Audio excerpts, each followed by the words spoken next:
waxaa kaloo ayaduna muhiima walaalayaal in qofka muslimka ahina ku baraaruga ay tahay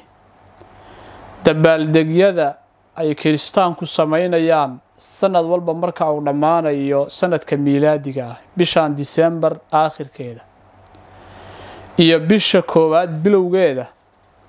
qofka muslimka ah intuusan ka qayb qaadan horta waa inuu isweydiiyaa kiristaanku maxay aaminsan yihiin oo ay u dabaaldegayaan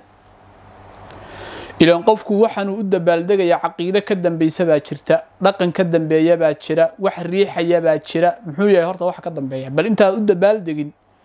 oo aad isqurqurxinin oo aad baadhiya dhiganin oo aad maaragtay damaashaadin horta maxay ka aaminsan yihiin waa inaad isweydiisaa inaad duqsi uun meel ku dhacay noqotid maaha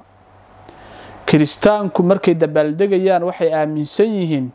maalintaas ilaahay baa ilma dhalay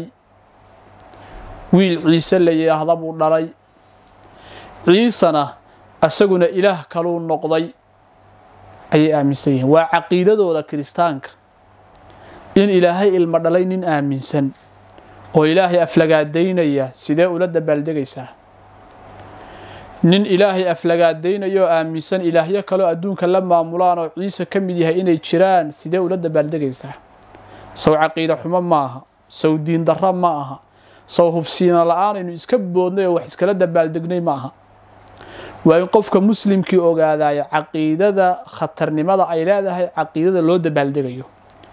ilaahay baa ilma yeeshay wal ciyaadu billaah bay aaminsan yihiin maalintii ilmahaasi dhashay baa loo dabaaldegayaa ilmahaasuna asna ilaah kalu noqday ha gaaloobin diintaadana ha ka bixin diintaadana ha fududaysanin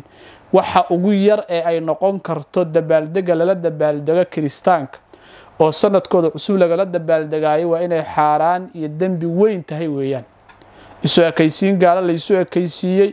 shacaa'irkoodii iyo wix iyaga u gaarka ahaa iyo dhaqankoodii oo lagala qayb qaatay iyo caqiidadoodii iyo diintoodii oo la fidiyay bay noqonaysaa haddaysan gaalnimo iyo diinka baxba gaadhin